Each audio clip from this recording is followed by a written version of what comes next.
Hi everybody, welcome back to my YouTube channel. Today I'm going to teach you a quick and easy way to make the famous Puerto Rican arroz con gandules, which is rice with pigeon peas. I know that sounds worse in English than it does in Spanish for some reason. But usually arroz con gandules has a lot of detail. It's really time consuming. It really takes a lot of ingredients. But this is just a simple, quick, easy way to make it where you can still enjoy the arroz con gandules. So my ingredients are going to be this. You're going to have a half a chopped onion. This is probably a little bit more, so I'll put that. But usually it's a half chopped onion. I can't talk. You're going to need the Sazon Goya that I showed you. You're going to need 2 packets of these. This is what's going to give the rice coloring. So it's going to turn it to like red or orange rice, whatever you want to call it. You're going to do 3 cups of rice. I use the long grain. You can use any rice really. But you're going to do 3 cups of rice. You're going to do 4 cups of water. So in each of these, I have 2 cups of water. The key thing with making rice is they say for every cup of rice, you do 1.5 cups of water. So my easy way to see it is if you make 5 cups of water, 4 cups of rice. 4 cups of water, 3 cups of rice. So whatever you do water, do 1 less in that amount of water. So if that makes sense. So again, I got 3 cups of water. In each of these, I got 2. So that's 4 cups of water, 3 cups of rice. My sofrito is in here. I just did a video on how to make sofrito. This is not what it is. I just use empty jars to store different things that I make. So this is not what it is. This is the Puerto Rican Sofrito, which is Puerto Rican seasoning, which consists of bell pepper, onion, garlic, the sazon packets, and oil. And so if you haven't seen my video, go check that video out first because you're going to need it to add to the Puerto Rican rice. If you don't have that for some strange reason, you just cannot make it, just chop 1/2 cup of onion, 1/2 bell pepper, and then saute it in oil, and then you do the rest of what I'm going to do. You're going to need salt. You're going to need some oil of your choice. You're going to need, these are the key thing, Gandules.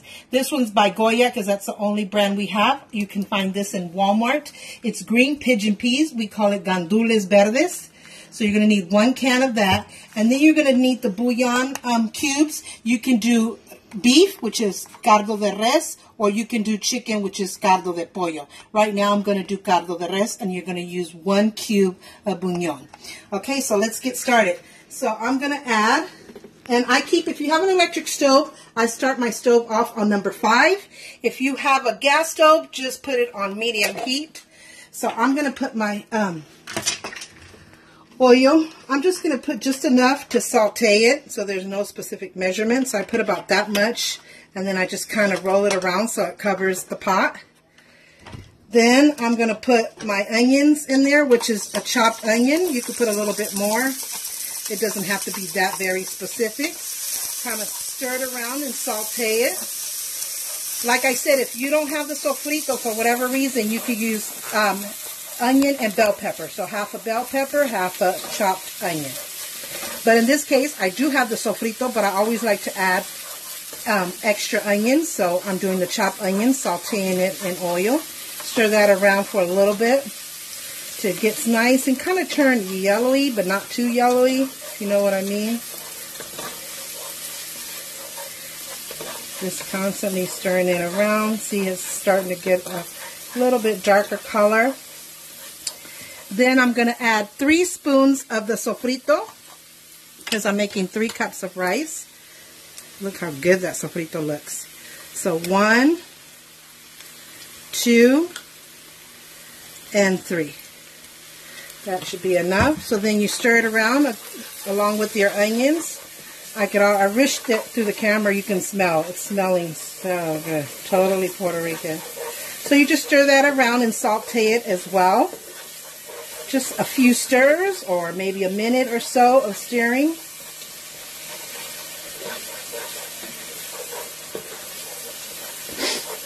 It smells so good. Oh my God, I wish you guys could smell through the camera. So saute enough, like I said, a few stirs or maybe a minute or so. Then I'm going to add my water. So this is 2 cups right here. Then I'm going to add my other 2 cups. So it's going to be a total of 4 cups. And then I'm going to add my cube Like I said, you can use chicken cube or beef. This is beef, which is res in Spanish. So I take 1 cube and I kind of just split it up and stir it in there just to get it going with the rest of the stuff. I have my stove on number 5. Then you're going to do 2 packets of the Sazon Goya. This is to give the rice coloring and also flavoring. So you just spread it about. You open your second packet. Spread it about. Give it a little stir. My kitchen is weird. I don't know if you noticed the difference in the lighting. There's one bulb that comes on all of a sudden. It's like, let there be light. And then you're going to do 1 tablespoon of salt. So I get my measuring spoon. Fill it up. So you're going to pour that in there. I mean, you could do salt to taste, but I hate when people do videos and they tell you salt to taste, because that doesn't help me. Because it could be very scary, because if you put too much salt, the recipe is destroyed. If you don't put enough salt, it's destroyed. So please, if you're teaching me how to do something, give me specific instructions. So I'm going to tell you, it works good for me at 1 tablespoon. And I like to not do a house tablespoon. I don't like to do a house tablespoon. I like to do the accurate measuring spoons. And if I ever use a house tablespoon, I'll tell you, like more or less of a house spoon. So I kind of just stir it around. Make sure those ingredients are there. I mean, you can taste it to see what you think as far as salt or taste. If it needs a little bit more salt for you, put a little bit more salt. But I'm not even going to taste it, because I know that these exact measurements work. But definitely, if you want to taste it, if you're somebody that doesn't like too much salt, or you just want to make sure, you're more than welcome to taste it, see where you're at with taste, and if you need a little bit more, you can add a little bit more. If you, next time you put a little bit less, you can, it's kind of almost. So we have it on number 5. My stove's electric, so I have it on number 5.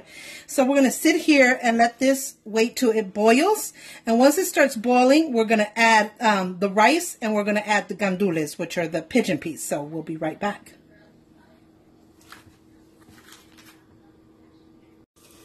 Okay, as you guys can see, it started to boil. So now I'm going to add my rice, which is 3 cups of rice. I use long grain. To me, you could use any kind of rice as long as it's white rice.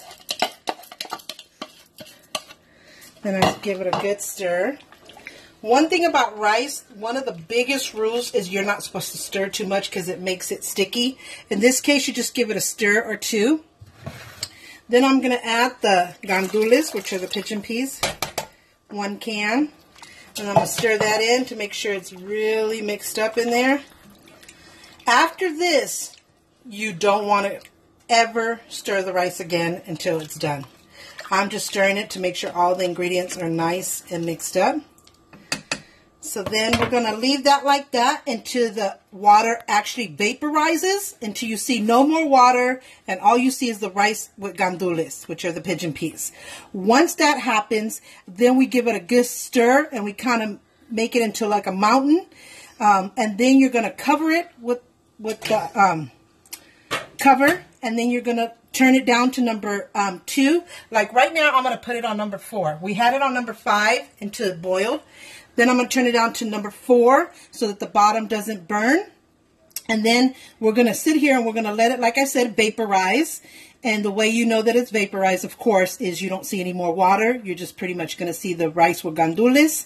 And then at that time, you're going to stir it like with one of those 2-fork things. It has 2 prongs. I don't know how to say it correctly. And then you're going to stir it, make it into Mountain Hill. Then you're going to lower it to 2. Then you're going to leave it for 25 minutes. Covered, then you're going to come back, stir it again, and taste it. So right now we're going to wait till it vaporizes, and we'll be back.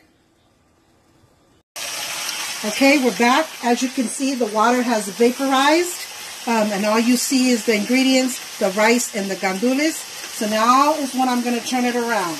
And it was uncovered. When we're waiting for the rice, the water and the rice to vaporize, it's always uncovered. So I'm kind of picking it up from the bottom, flipping it over, going around each step, making sure that all of it's flipped. My mom used to say, flip it all the way over and then make it into like a little mountain. So you don't make it nice and flat and even. You kind of scoot it to the middle, make it like a mountain. Then you're going to cover it now. You're going to lower it to 2. So you were on 4 for it to vaporize. Now you're going to put it to 2. If you're on a gas stove, kind of low, anywhere from 3 to 1 is low. So if you don't have an electric stove like me, 2 would probably be considered right before low, and 4 would be considered medium. So hopefully you have an electric stove, so it makes it a lot easier. So now that we've flipped it over, made it into that mountain, now we're going to cover it. Do not lift this lid, no matter how tempted you are to see if it's cooking, if it's done, if it's okay. It will be fine. The lid must be covered, and you must not stir the rice again until the 25 minutes is up. So I'm going to go to my timer. I'm going to put my timer. I'm going to put 25 minutes.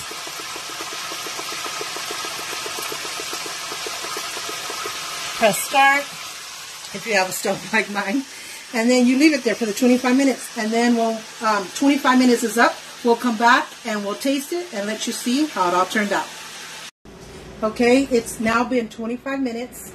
We have not uncovered this. We have not stirred it. Big 2 rules. Do not stir it. Do not uncover it. No matter how tempted, no matter if you think it's not done, please leave it for the 25 minutes. So it's been 25 minutes. So we're going to take, this is the thing that I was talking about. What do you call this? A pitchfork? A fork? I don't know. So I take it and I go from the bottom and I lift it up again just to make sure it's all good. And now I'm going to taste it. I'm going to get a fork. I'm trying to find a fork here, folks. Okay, got a fork. So I like to taste the rice and the gandules together.